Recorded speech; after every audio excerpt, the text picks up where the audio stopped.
श्रीपरमात्मने नमः। अथ पञ्चदशोऽध्यायः। श्रीभगवानुवाच ऊर्ध्वमूलमधः शाखम्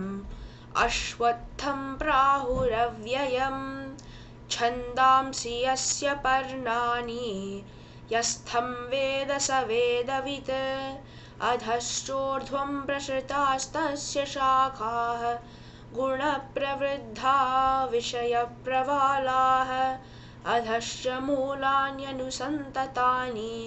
कर्मानुबन्धीनि मनुष्यलोके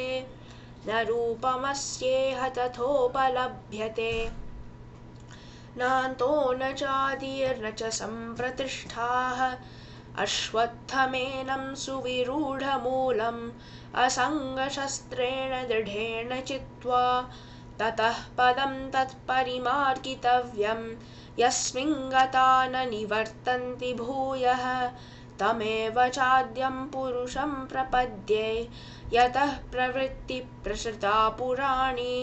निर्माणमोहाजितसङ्गदोषाः अध्यात्मनित्या विनिवृत्तकामाः द्वन्द्वैर्विमुक्ताः सुखदुःखसंज्ञैः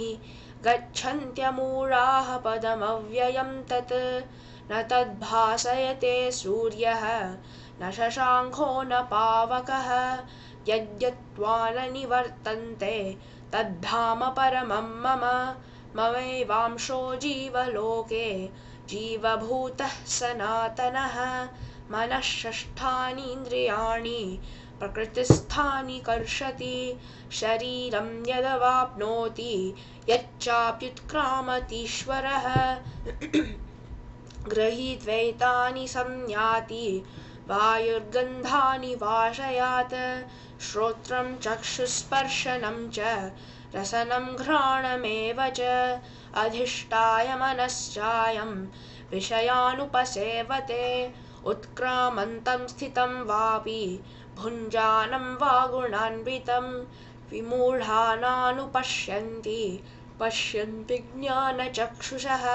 यतन्तो योगिनश्चैनं पश्यन्त्यात्मन्यवस्थितं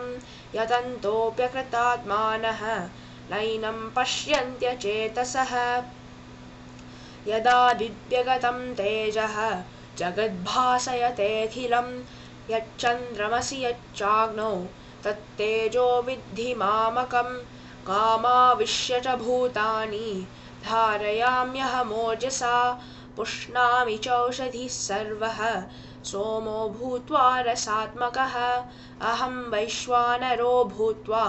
प्राणिनां देहमाश्रितः प्राणापानसमायुक्तः पचाम्यन्नं चतुर्विधं सर्वस्य चाहं हृदि सन्निविष्टः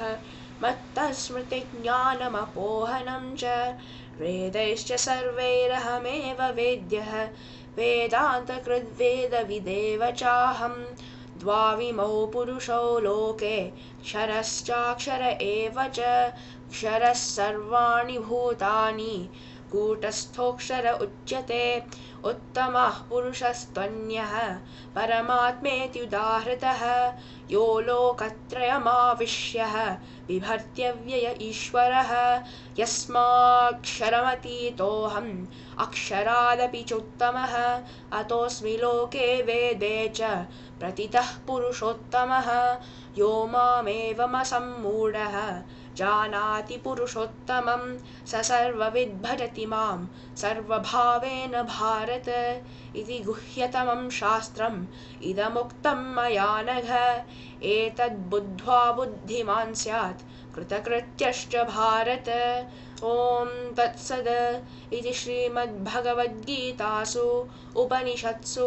ब्रह्मविद्यायां योगशास्त्रे श्रीकृष्णार्जुनसंवादे पुरुषोत्तमयोगो नाम